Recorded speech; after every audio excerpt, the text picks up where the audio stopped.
When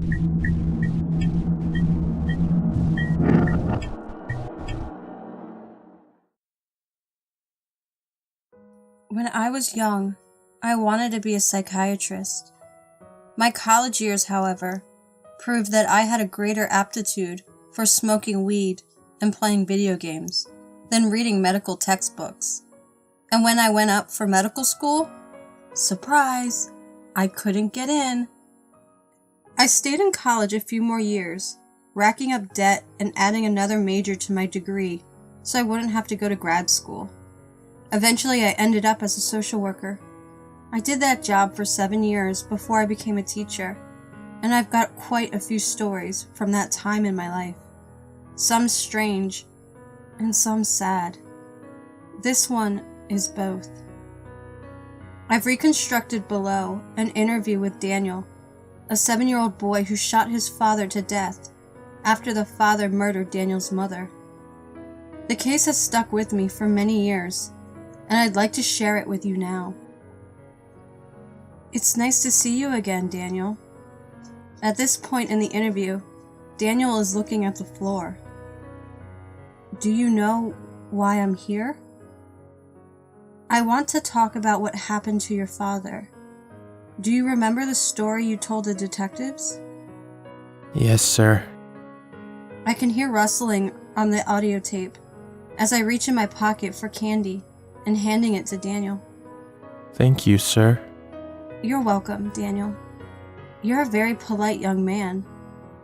Daniel looks up for a moment before looking at the floor again. Do you think I'm good, sir? Yes, Daniel. I think you're good. I don't think I'm good. Why's that? If I was good, then Dad wouldn't have hit me. I don't think he hit you because you were bad, Daniel. Maybe you're right. He hit my mom too, and she wasn't bad. Can you tell me what happened that night, Daniel? My dad came home from the bar. He was yelling. How do you know he came from the bar? He smelled. I can hear scribbling as I make a note in my pad. And then what happened? It's okay, Daniel. Just take a deep breath.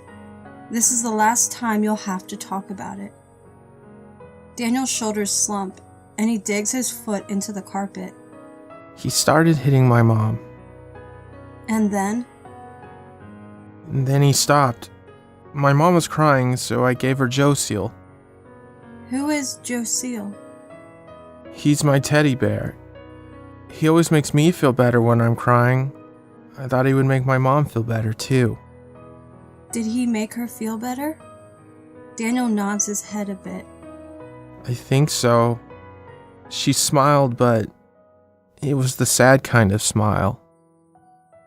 I can hear my pen scribbling against the notepad again. I wince as I'm listening. This is the part I don't like to hear. What happened then, Daniel? There's a long pause as Daniel stares at the ground. He doesn't want to say it, and I don't blame him. I hear my own voice again, soft, encouraging, and I feel a tinge of guilt for making him relive those moments. It's okay, Daniel. It's the last time. I promise. Daniel's voice is small and wavering as he answers. He got his gun. And then? He shot my mom. And after that, you ran to your room? No. No. I mean, yes. But first I had to grab Joe Seal. You grabbed your teddy bear. Yes. I didn't want to leave him with my dad. He was scared. I see. And then? I ran into my room and locked my door. My dad tried to get in. He hit the door really hard. It was really loud, and Josie was really scared. How did he get in? He broke the door. It was really loud. And then? He pointed the gun at me. And? I asked him not to shoot Josiel, but I don't think he heard me, because he pulled the trigger anyway. But he didn't shoot you. No, the gun didn't work. He threw it on the floor. Then what? He tried to get me, but he fell. He smashed his nose. I could hear clothes rustling as I leaned forward.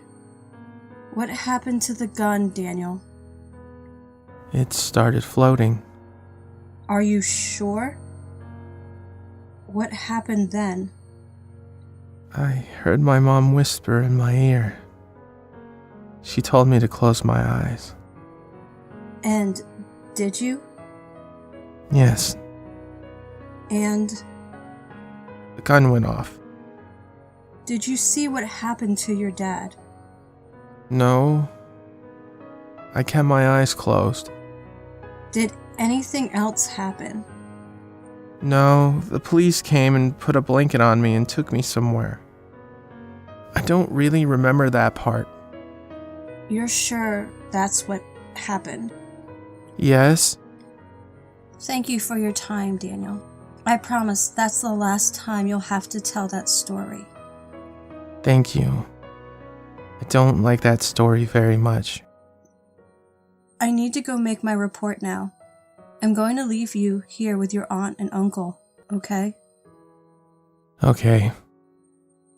There's the sound of a chair being pushed back as I stand up to go. Mr. Robbins? Yes, Daniel. I think about it a lot. Right before I go to sleep. Well, we can arrange for a counselor to talk. It's okay. When I can't sleep, my mom whispers in my ear for me to close my eyes. I always fall asleep right after. That's good, Daniel. Tell her I say hi. I will. The recording shuts off there. We did arrange for a counselor for Daniel, of course. As far as I know, he never changed his testimony. There was never any real question of who shot Daniel's dad. The statements of the neighbors who heard the conflict very clearly indicated a series of shots, followed by silence from the mother, a series of loud bangs as the father broke down the door, and finally, 3 more shots, which corresponds to the death of the father. No one else was in the house, and ballistics shows that the shots were fired from 6 feet away. Daniel was the only choice, and officially, he's the one who shot his father. Yet, I stayed up for a long time that night, wondering if Daniel had it right. I didn't really believe that his mother had come back as a ghost to save him.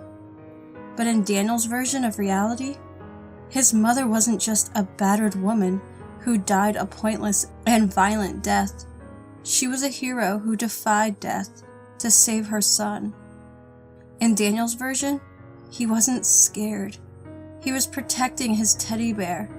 I think he deserved to remember the story that way. That night, when I had enough of thinking and decided to get to sleeping, the sleep wouldn't come. I had just about resigned myself to getting up early and starting the next day when I heard a soft whisper in my ears telling me to close my eyes. And I slept well that night.